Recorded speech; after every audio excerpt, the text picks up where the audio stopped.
남자들이 이런 언어를 전혀 이해 못하는 거예요. 왠지 아세요? 아버지가 엄마한테 그렇게 하는 걸 본 적이 없거든요. 전혀. 옛날 어머니 아버지는 같이 쇼핑을 하지 않았거든요. 그러니까 이제 한국 남자들이 이런 걸 모르는 거죠. 이 언어를. 사랑이 없는 게 아니에요. 언어를 모르는 거죠. 그런 남자와 그런 여자가 만나게 되면요, 이제 문제가 생기기 시작하더라고요. 예를 들어 싸웠어요. 여자가 이렇게 말해요. 가. 오빠 가라고. 자, 이 말은 무슨 뜻일까요? 가지 말고 나를 잡아줘. 잡아. 난 명분이 필요해. 라고 말하는 거죠. 근데 남자는 이렇게 말하는 거죠. 가도 돼. 그러면 여자가 거기에서 가라고! 가라고! 그럼 이렇게 말하면서 가요. 네가 가라고 해서 간 거다. 네가 가라고 해서 간 거다. 난 잘못 없다. 그리고 남자는 이렇게 말하는 거죠. 야, 네가 말을 해야 알아들 거 아니야. 그렇지. 응? 네가 말을 하라고. 그러면 여자분은 또 이렇게 말하죠. 내가 그걸 말로 해야 돼? 내가 말로 해야 되냐고. 말을 안 하는데 어떻게 하냐고. 근데 사실 여성은 벌써 그렇게 말한 거거든요. 가. 이 말은 가지 말고 잡아. 역시 소통이 안 되면 고통이 오는 게 맞나 봐요. 남자는 그러면 왜 이런 여자하고 같이 살기로 결정을 했을까요? 여자는 왜 이런 남자하고 결혼하기로 결심을 했을까요?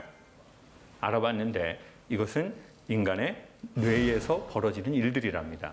자, 사람의 뇌에는 몇 개의 중추가 있는데요. 중심 중추가 언어 중추래요.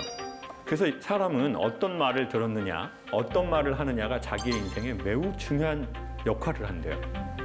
근데 보통 남성의 뇌, 일반적 남성의 뇌의 언어 중추는 하루에 7,000개의 단어를 말하기 시작했더니 피곤함을 느낀대요. 근데 보통 남성과 사는 보통의 여성의 뇌는 2만 개 정도를 말할 때, 아, 우리는 서로 잘 쉐어가 되고 연결이 되는구나. 이렇게 느끼는 거죠. 자, 7,000개인 남자가 어떻게 2만 개인 여성의 그 뇌에 만족감을 주고 결혼이라는 합의를 이끌어냈을까요? 남자의 뇌는 한 여성을 만나서 매력을 느끼는 순간 이 도파민이라고 하는 물질이 나오기 시작한대요.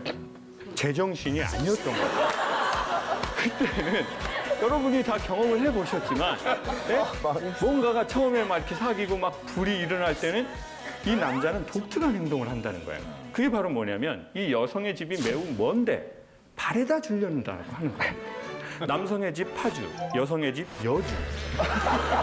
근데 토 나와요, 토 나와. 거기 운전하다가 토 나와. 너무 막혀. 너무 막혀. 저도 한번 가봤는데 너무 막힌다고.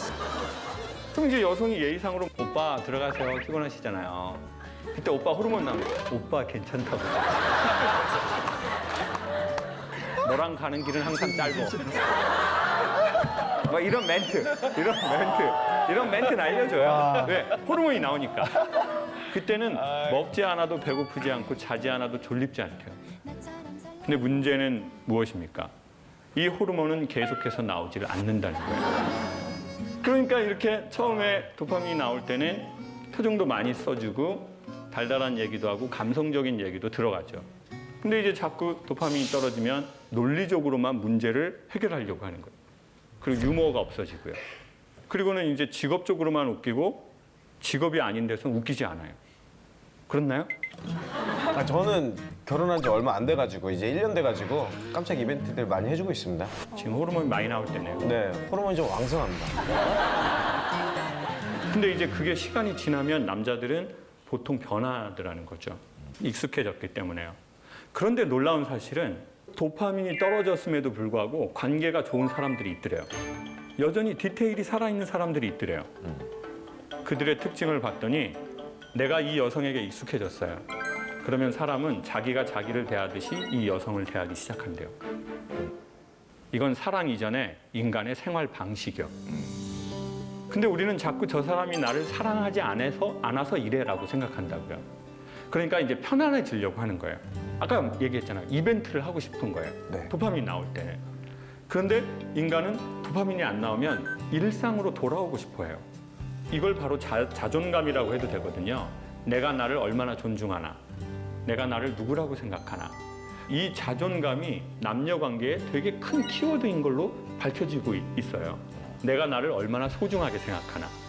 요즘 집에서 기르는 개는 자기가 개라고 생각하나요? 사람이라고 생각하나요? 사람. 사람이라고 생각하죠. 그리고 사람다운 행동을 하려고 해요. 맞아요. 얘가 엄청 당당해. 지가 지 집인 것 같아, 여기가. 그리고 걸을 때 워킹 자체도 이래요. 걔인데도 워킹 자체가 얘가 밝고 맑고. 맞아요. 왜 집에서 기르는 반려견들은 자기가 사람이라고 생각하면서 사람처럼 행동을 자꾸 하려고 할까요?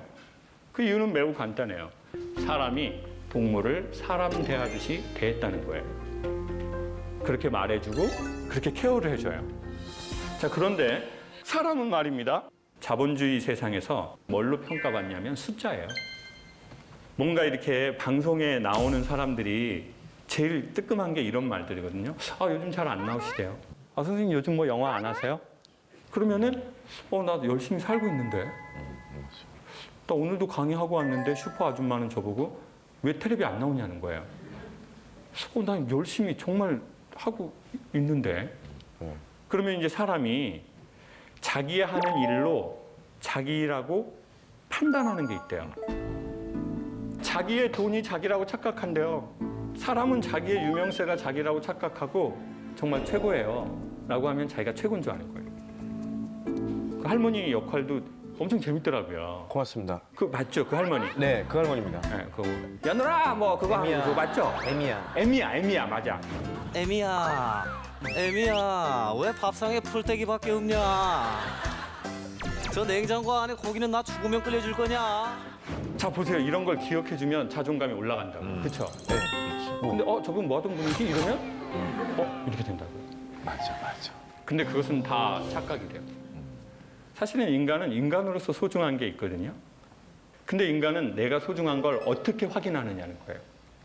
그게 바로 그 남자, 그 여자에게서 나와요.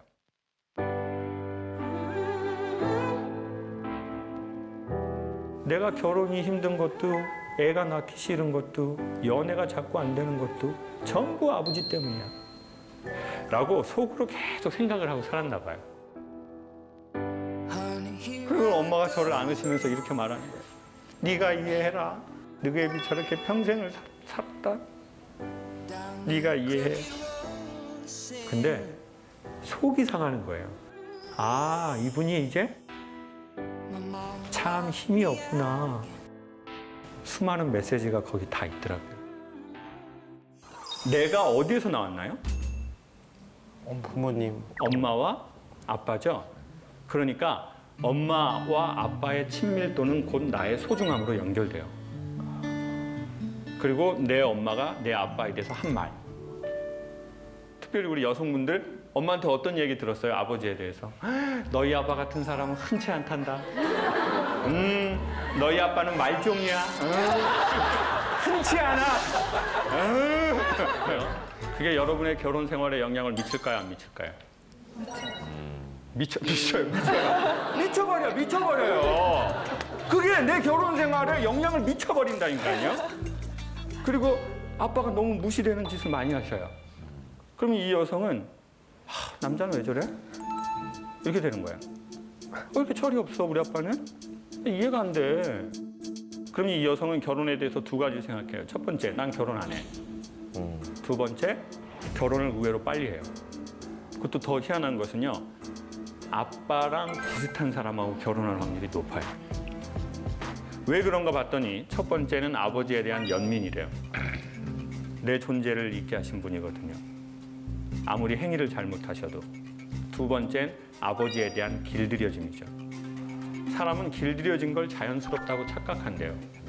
그러니까 난 아빠 같은 사람 절대 안 만날 거야. 엄마도 계속 그 얘기를 했는데 결혼하고 5년, 10년 지나 보니까 남편이 누굴 닮아 있다고요? 아빠를 닮아. 그래가지고 그때 내가 복이 없어. 난 남자 복이 없어. 아빠 복도 없고 그냥 남편 복도 없고 그냥 자식 복도 없고 그냥 이렇게 해서 자기를 몰아가는 경우가 있대요. 자, 그래서 엄마하고 아빠하고의 사이는 기본적으로 전 중요하다고 생각해요. 그리고 이제 결혼하신 분들 계시다면 부부가 다툴 일이 매우 많죠. 그렇지만 자녀 교육을 위해서 어떻게 하면 좋을까요? 다투고 싸우더라도 애들이 보는 앞에서는 피하고. 그렇죠. 애들 없는데 야산 같은 데 많단 말이에요. 애들 앞에서는 애들이 특별히 어릴수록 거기다가 욕을 하거나 서로를 비난하거나 서로에게 원망을 하거나 이런 건 정말 안 좋죠. 그리고 애가 엄마한테 이럴 경우 있어요. 엄마, 우리 아빠는 왜 저렇게 살아? 난 진짜 짜증나. 자, 이때 엄마는 누구 편을 들어주면 좋을까요? 아빠. 다 알고 계시네요. 아빠 편을 어떻게 써? 아빠가 다 이유가 있어. 네가 아직 이해를 못해서 그래. 그러면은 이 여성은 어떻게 되는 줄 아세요? 그 앞에서 말을 이렇게 해요. 엄마도 짜증나. 이렇게 말하지만 나중에 이 여성이 남편이나 남자친구하고 관계를 맺을 때요. 상대적으로 남자 잘 무시하지 않아요. 자존은 내 부모의 사이에서 온 게 있다고요. 그리고 내 부모가 나에 대해서 뭐라고 해줬는지가 되게 또 중요해요. 어떤 사건을 당했을 때 우리 부모들은 우리한테 뭐라고 말했는지 이게 되게 중요한 거죠. 엄마, 아버지는 어떻게 만나셨지? 이런 게 어느 날 궁금할 때 있죠. 네. 그리고 이제 나이가 들어서는 뭐 엄마, 나 어떻게 났어? 이런 거 물어보죠. 네.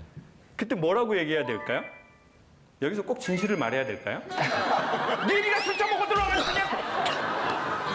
엄마 너 낳고 너 이혼도 못했어 아주 그냥. 넌 엄마한테 잘해야 돼 너는. 아우 찔려라. 그래도 좀 뭐라고 해주면 좋을까요? 엄마 나 어떻게 났어? 너무도 사랑해서. 너무도 사랑해서. 그래서 좀 이렇게 하면 좋죠. 이렇게 엄마 우리 딸 낳으려고 엄청 노력했다.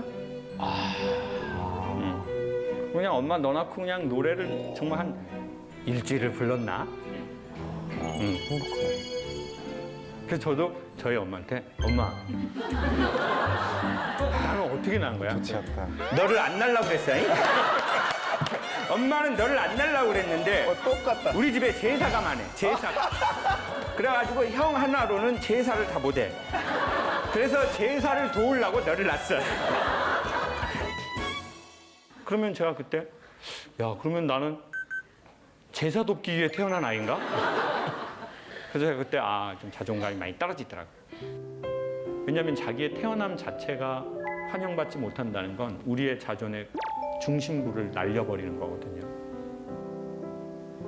제가 엄마에게 물어봤죠. 엄마, 아빠하고는 어떻게 만났어? 그랬더니 매우 오래전에 할아버지 두 분이 이제 친구여서 결혼을 하셨대요. 두 분이 이제 술을 잡수시다가 자네 딸 우리 아들 주세 그랬는데 할아버지가 술이 취해서 그러세라고 해서 결혼을 하게 됐다고 그러더라고요. 세상에서 제일 슬픈 새는 그러세 같아요. 나의 의지와 전혀 상관없이 인생이 흘러간다는 것은 매우 슬픈 일이죠. 그래서 이제 결혼한 날 처음 봤는데 아버지가 귀가 안 들리시더래요. 시댁 식구는 한 뭐 10몇 명이 있고 종갓집 장손이거든요. 그래서 어머니는 이제 도망가기로 하셨대요. 그래서 이제 도망가려고 눈치를 보는데 이제 덜컥 이제 애가 생긴 거죠. 도망가려면 애를 가지면 안 되는데 얘만 낳고 도망가자. 덜컥 연년생 하나는 외로워 둘이 버텨라고 그러고 도망가야지. 덜컥 그래서 제가 6째가 됐어요. 그래서 엄마의 기구한 삶은 시작된 거죠. 저희 어머니는 아버지하고 되게 스타일이 다르시더라고요. 아버지는 되게 미국 사람처럼 생기셨어요. 어머니는 되게 몽골 느낌이 많이 나세요. 그리고 저희 아버지는요 되게 스타일리시하시고요. 어머니는 초등학교 때 행사를 하는데 친구 어머니들은 나이가 다 젊잖아요. 왜냐면은 이제 저희 엄마랑 저랑 나이 차이가 많이 나거든요. 엄마들이 되게 머리 커트 해가지고 날씬하게 해가지고 이렇게 딱 치마 정장 해가지고 오는데 저희 엄마 저쪽에서 몸빼를 입고 오시더라고요. 이런 패턴이었었어요. 이런 큰 꽃이 많고 호랑이 같은 게 있었어요. 엄마는 아버지 때문에 힘들게 사셨죠. 아버지가 장애도 있고 이제 그림을 하셨기 때문에 매우 힘든 삶을 사셨어요. 이제 그래서 제가 이제 엄마의 그걸 보고 고등학교를 졸업하고 이제 엄마하고 아빠하고 다투는 모습을 보고 싶지 않아서 이제 서울로 도망을 나왔어요. 도망 아닌 도망을. 그리고는 이제 미안한 마음이 생긴 거죠. 그래서 이제 돈을 보내야 되겠다는 생각이 든 거예요. 처음으로. 돈을 보내고 이렇게 전화를 했죠. 엄마, 나 이제부터 말일이 되면 돈 좀 보낼게. 엄마 많지는 않은데 아버지랑 맛있는 거 사잡수셔. 근데 저희 엄마는 진도 사람이에요. 장호가 보내지 마. 엄마는 3년 살면 뒤져. 보내지 마. 뭐 딴 디 보내. 왜 딴 디 보내냐고. 그래서 아 이거는 보내지 말라는 건가? 그리고 이제 어머니 아버지 칠순 때 금강산을 제가 한번 예약을 했는데 엄마 나 이거 뭐 좀 금강산 좀 갈까? 뭐단지 그것을 가 금강산 엄마 2년 살면 뒤져. 제가 그때 알았어요. 뭐단디라는 부모님의 말은 하라는 뜻이라는 걸.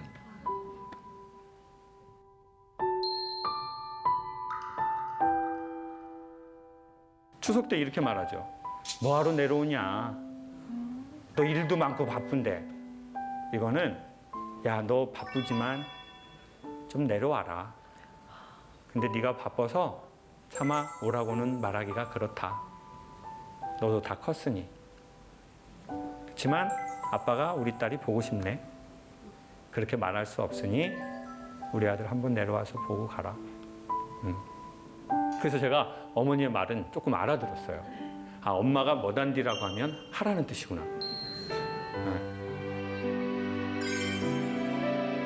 저는 아버지하고 대화를 한 적이 별로 없거든요. 그냥 귀가 안 들리시니까요. 그리고 아버지는 술을 안 잡수시면 말씀을 안 하세요. 그리고 술을 잡수시면 이제 청각장애가 있으니까 말을 크게 하시는데 연속 3시간 가능하세요. 근데 이제 계속 새로운 내용으로 업데이트 되는 건 아니고요. 했던 얘기를 또 하시고 또 했던 얘기를 또 하시고. 그래서 저는 술을 먹지 않게 됐어요. 저희 형은 아버지한테 너무 많은 상처를 받았나 봐요. 이렇게 나쁜 술은 자기가 먹어서 없애버려야 되겠다. 그래서 아버지의 강한 삶의 색깔이 어떻게 해서든 자녀에게 영향을 미치더라고요. 그래서 이제 아버지가 더 미워지더라고요. 그게 어떻게 나타나냐면요. 결혼이 하기 싫어진 거예요. 근데 정확하게 말하면 결혼이 좀 두렵더라고요. 내가 아버지가 된다는 게. 내가 누군가의 남자가 된다는 게. 그러니까 연애는 두렵지 않은데 결혼이 두려운 거예요. 일상이 되는 남녀 관계가. 그래서 아, 뭐 혼자도 잘 살고 있으니 굳이 뭐 결혼을 할 필요가 있나. 이런 생각이 많이 들더라고요. 근데 어느 날 제가 고향을 내려갔는데 아버지가 갑자기 이렇게 있다가 장가 가라! 이렇게 하는 거예요. 갑자기. 여러분 부모님들 그럴 때 있죠? 아니 뭘 사람이 천천히 다가와야지 언제부터 나랑 뭐 이런 인간관계가 됐다고. 그러니까, 이게 이렇게 됐겠죠 표정이. 속으로는 이런 거예요. 아 지금 내가 누구 때문에 장가를 안 가는 건데. 제 마음에 그게 있었어요. 그리고는 이제 예 아버지 갈게요. 예, 가죠 때 되면 다 가죠. 한 번 더 꾹 누르면서 그래 내가 소통 강사니까 한 번 더 참아야지. 그래야 강연에 에피소드라도 생기지 않겠어? 제가 어금니를 꽉 다물고 네 아버지 갈게요. 네 좀 가죠. 네 이제 갈게요. 근데 아버지가 더 화를 내면서 나이가 먹었으면 장가를 가야지. 너 친구들은 다 장가를 가갖고 봐. 애를 낳고 그래. 제가 그래서 더 이상 못 참겠는 거예요. 갑자기 벌떡 일어났어요. 그리고는 아빠한테 뭐라고 할 수는 없으니까 괜히 엄마한테 그게 또 가잖아요. 엄마한테 엄마 나 갈게. 아. 근데 이제 제가 부모님 전라도 분인데 제주도에 사셔서 제가 이제 제주도에서 태어나서 살았거든요. 제주도가 비가 갑자기 올 때 있잖아요. 비가 막 엄청 오는 거예요. 근데 엄마가 된장을 가져가라고? 풀어지겠는데? 근데 저희가 또 그 당시에 어설프게 철이 나가지고 그래 엄마가 해줄 수 있는 게 없지. 근데 엄마의 인생 60년, 70년 동안 하셨던 이 된장이 엄마의 영혼을 주는 거야. 안 먹어도 가져가야 돼. 제가 이런 어설픈 철이 들었었어요. 그래서 엄마가 된장을 옹기가 숨을 쉰다고 옹기에다가 넣어요. 이만한 옹기에 된장을 넣어놓고 제가 쥐포를 좋아하는데 제주도의 쥐포가 맛있다고 시장에서 이만한 쥐포를 30장을 검정 봉지에다가 넣어가지고 이걸 갖고 가라고 하는 거예요. 저는 또 트렁크가 하나 있고 여기서 지금 멋지게 딱 뛰쳐나가야 되잖아요. 아버지 됐어! 딱 가는데 트렁크에 된장 옹기를 놨는데 모양이 하나도 안 나는 거예요 이게. 그리고는 비가 오는 골목으로 딱 나갔어요. 됐어 엄마 내가 다시는 집에 오나 봐. 저희 엄마가 키가 한 150 조금 넘으시거든요. 이제 허리도 쌍엑스라지 입으세요 엄마가. 이제 표범 입으시고 이제 뽀글뽀글 파마에 이제 엄마가 우산을 갖고 막 이렇게 나온 거예요. 전 저희 엄마가 세련되지 않아서 더 슬퍼요. 엄마가 돈도 많고 사회적으로도 뭔가 괜찮고 그러면 덜 슬프겠는데 예전에는 엄마가 부끄러워서 슬펐는데 이제는 다른 슬픔인 것 같아요. 차라리 나보다 되게 돈이 많고 건물도 있고 몸도 쌩쌩하시고 멋도 막 내시면 내가 덜 슬프겠는데 근데 엄마가 우산을 들고 막 나온 거예요. 이렇게. 근데 이제 엄마가 키가 작으니까 우산 끝이 자꾸 제 눈을 찌르는 거예요. 이게 지금 너무 슬픈 장면인데 된장은 무겁고 엄마가 우산은 찌르고 빗물은 계속 눈구녕을 쑤셔대고 있고 이게 뭔 블랙 코미디야 이게. 그리고 엄마가 저를 안으시면서 이렇게 말하는 거예요. 상호가 네가 이해해라. 너희 애비 저렇게 평생을 살았다. 네가 이해해. 너희 애비가 저렇게 평생을 살았어. 네가 이해해. 야, 그런데 딱 두 사람의 느낌이 생각이 나는 거예요. 아주 오랜 세월 힘든 일을 오래 한 그 남자의 느낌과 네가 참으라고 네 아빠가 평생을 저렇게 살았다고 슬프게 맨발로 뛰쳐나와서 골목에서 아들을 안고 있는 느낌이더라고요. 엄마 아버지가 제 또래 조금 전후에 저를 낳으셨어요. 저는 아이가 셋이거든요. 저는 이제 제 또래에 비해 경제적으로 조금 나은데요. 솔직히 저는 이제 둘째, 셋째가 쌍둥이인데 걔네들이 좀 부담스러운 게 있어요. 어린이집을 다니는데 내년에 군대 갔으면 좋겠어요. 장기 복무했으면 좋겠어요. 무섭다 진짜. 해병 수색대 같은데. 근데 너무 솔직한 얘기예요. 아이가 부담스러운 거예요. 제 공간도 없고 얘네들을 위해서 돈도 미리 계속 모아둬야 되고. 근데 그 생각이 드는 거예요. 괜찮지 않은 아빠인 나를 발견하면서 아, 그 남자 귀가 안 들리고 노동일을 하고 자식이 6이고 어머님 먼저 돌아가셨고 아버지에게서 학대를 받았던 그 남자는 내 또래에 무슨 생각이 들었을까? 그러니까 아버지 말고요. 그 남자. 나랑 나이가 엇비슷한 그 남자는 그때 무슨 생각이 들었을까?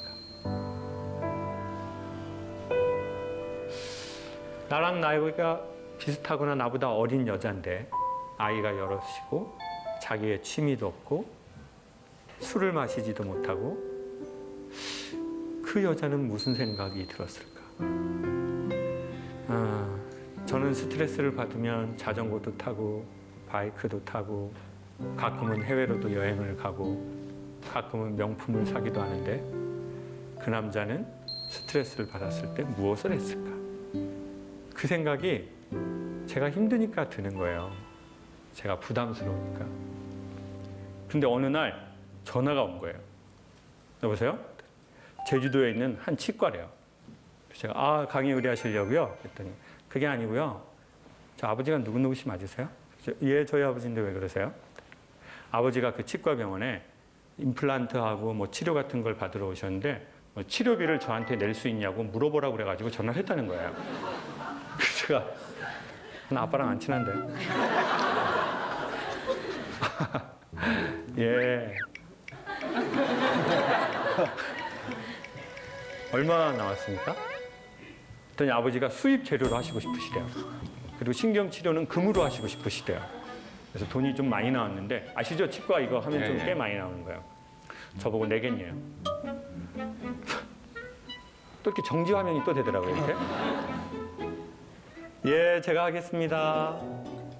잘 부탁드릴게요. 계좌번호 저한테 주세요. 그리고 전화를 끊으려는데 코디네이터라는 분이 그러시는 거예요. 그런데요, 할아버지가 전화 받고 달래요. 예? 저희 아버지 귀 안 들리시는데? 모르겠어요. 할아버지가 전화 받으라고 막 옆에서 큰 소리로 뭐라고 하시는데 어떡하실 거예요? 그러는 거예요. 저는 아버지랑 전화한 적이 없지 않습니까? 마치 신이 인간에게 전화를 했는데 당신은 이 전화를 받을 거냐고 물어보는 것 같은 거예요. 바꿔주세요. 근데 정말 아버지가 전화를 받으시는 거예요. 저는 가만히 있죠. 아버지가 소리가 안 들리시니까 뭐라고 할 게 없잖아요. 아버지가 이러시는 거예요. 막둥이냐! 아버지다! 그리고 마지막으로 이렇게 말하시더라고요. 아주 작은 소리로. 미안하다.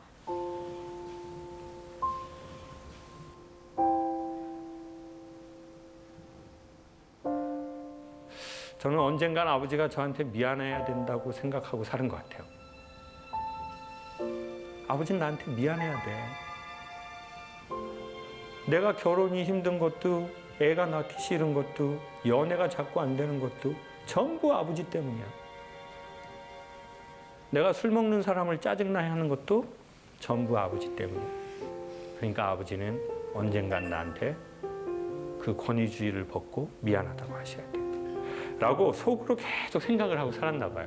근데 막상 미안하다는 말을 들으니까 기분이 좋아야 되잖아요. 근데 속이 상하는 거예요. 아, 이분이 이제 그 권위주의가 가득했던 이분이 참 힘이 없구나. 돈 얼마 때문에 막둥이한테 미안하다는 거예요. 아,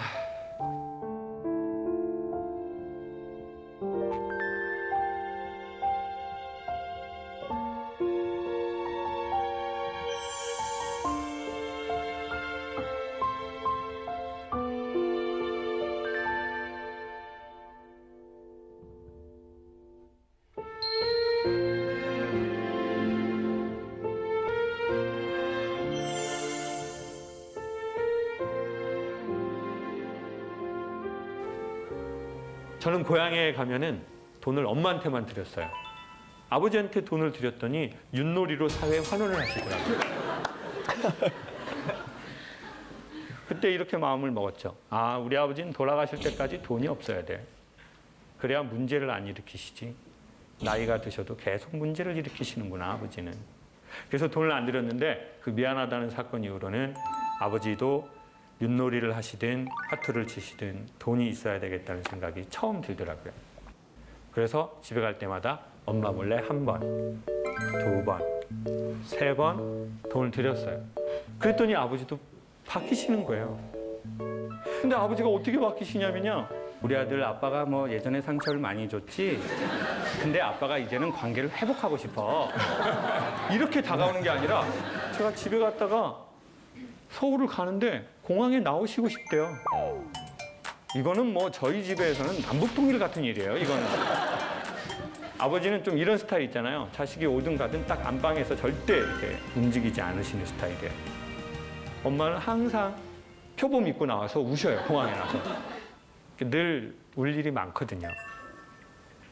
남편은 귀가 안 들리고 남편 역할을 못하고 돈은 항상 없고 애들은 많고 일은 항상 생기고.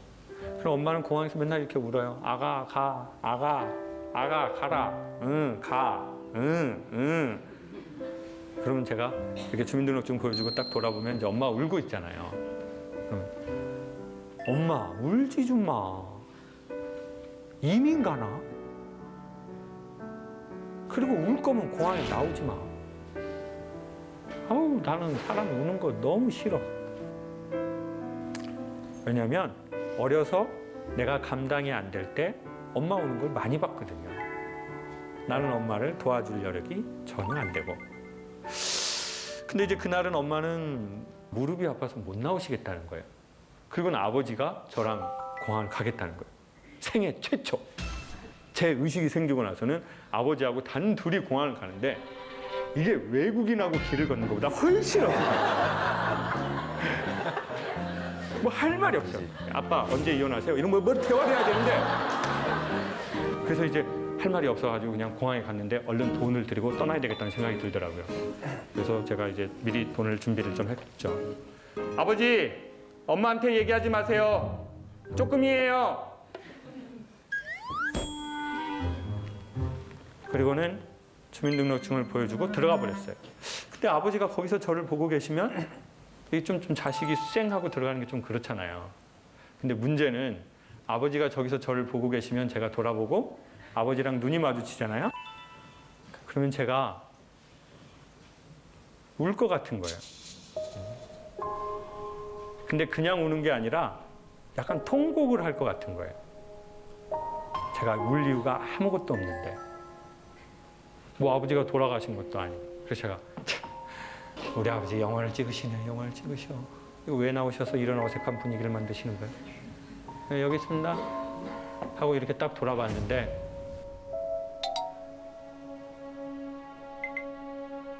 아버지가 한 발자국도 안 움직이시고 돈을 세고 계시더라고요.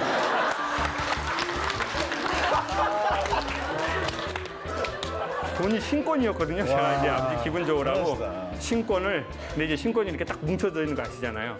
이게 돈이 잘 안 넘어가니까 아버지가 하시더니 저희 아버지가 이제 뭐 일반 노동 일을 하셨으니까 아버지는 이렇게 자켓을 잘 입지 않으셨거든요. 아버지는 그냥 점퍼를 입으셨었어요. 이제 그걸 입고 아버지가 그냥 가시는 거예요. 근데 그 순간 제가 다행이다, 천만 다행. 그러고 있는데 갑자기 온 공항의 조명이 다 꺼지고 핀 조명 하나가 아버지 등 뒤를 쫙 하고 비추는 것처럼 실제로 보이는 거예요. 그리고 저는 두 가지를 봤어요. 한 번도 보지 못했던 두 가지요. 첫 번째는 아버지가 되게 모델처럼 몸이 좋고 잘생긴 분이었는데 왼쪽 어깨가 이렇게 완전히 내려와 있고 오른쪽 무릎을 꺾어서 상당히 불편하게 가시는 거예요. 그것도 2초 이상 보면 눈물이 날 것 같아서 그냥 들어가 버렸습니다. 누군가의 뒷모습이 보이기 시작하면 그건 사랑이 시작된 거래요. 사람은 앞모습만 있는 게 아닌 것 같아요. 사람의 진짜 모습은 어깨의 느낌인 것 같아요. 뒤에 표정이 없는데 수많은 메시지가 거기 다 있더라고요. 어른들의 언어를 이해할 수 있으면요, 제가 보기엔 어른들하고 친해지는 게 있는 것 같아요. 근데 전 사람의 언어를 왜 이해하지 못하는지 최근에 조금 알아냈어요. 사람은 내가 힘들면 남 말이 잘 안 들리는 것 같아요. 최근에 제가 발레단하고 합동 공연을 하면서 느낀 건데요. 발레리나들에게 계속 이렇게 주문해요. 표정 예쁘게, 힘든 티 내지 마, 어깨 펴고 퇴장해. 이런 얘기를 계속해요. 이제 걸그룹을 하셨을 때 그런 코치분들이 뭐 그런 얘기를 하시는 게 있잖아요. 야, 힘든 티 내지 마, 헉헉 소리 내지 마, 너만 힘든 거 아니야 지금? 근데 제가 선생님께 여쭤봤죠. 선생님, 왜 동작을 얘기 안 하시고 표정만 얘기하시네요. 그랬더니 동작의 완성은 표정이에요. 표정을 지으려고 동작을 하는 거예요. 표정 없이 동작만 해봐요. 스포츠지. 선생님, 저희는 정말 힘들어요. 왠지 아세요?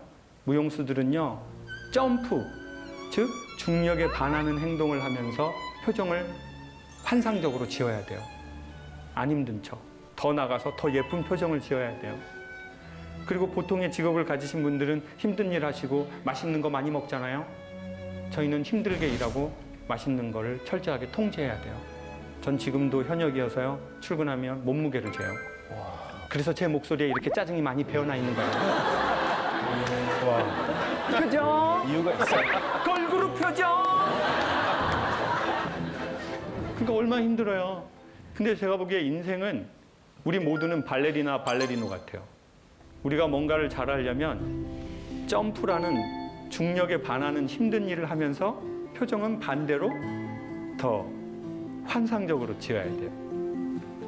이런 게 연인 관계고, 이런 게 부부 관계고, 이런 게 서비스고, 이런 게 세상 모든 직업인 것 같아요. 근데 우리가 그분들하고 다를 수 있는 건 우리는 끝나고 좋은 거 먹으면 된다는 거예요. 영혼에 좋은 거. 영화도 보시고, 책도 읽고, 좋은 프로도 보고, 자연에서 산책도 하고. 그러면은 저희가 좋은 걸 먹었기 때문에 그 표정을 지을 수 있고, 마음에 좋은 걸 먹으면요, 사람들의 소리가 들리는 것 같아요.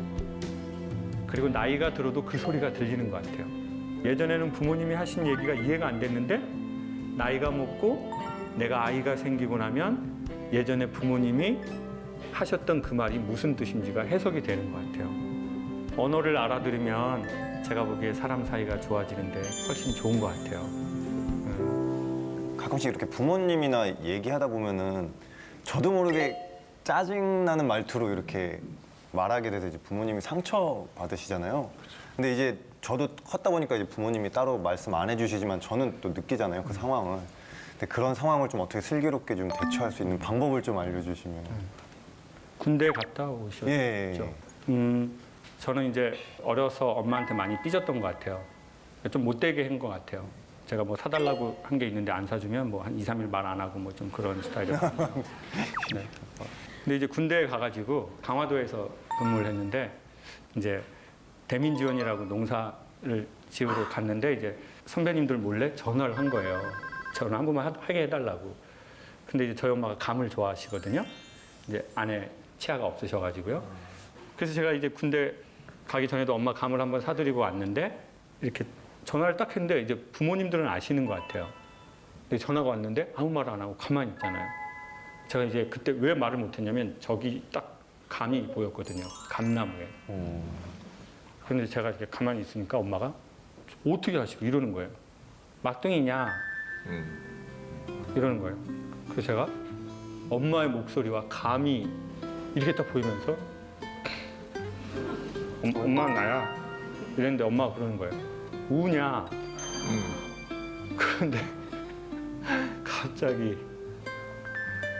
저 홍시 수백 개에 엄마 얼굴이랑 내가 나이키 사달라고 그랬는데 안 사준 거랑 내가 아람단 하고 싶다고 그랬는데 엄마가 돈 없다고 안 해준 거랑 이제 집에 돈이 없으니까 그런 거 못하죠. 그리고 뭐 엄마한테 영안사전 산다고 돈 받고 한영사전 산다고 돈 받고 막 엄마한테 거짓말 친 거 막 온갖 그게 정말 그 감에 다 걸려 있는 거예요. 그럼 엄마가 이제 우냐? 그런데 제가 말이 안 나오는 거예요. 그리고 그냥 이렇게 딱 한마디 했어요.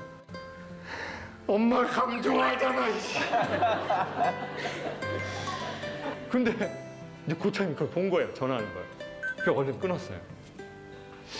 그리고 나서 제대하고 나서 엄마가 하시는 얘기에 제가 아니요, 왜요, 싫어요, 못해요라고 안 했던 것 같아요.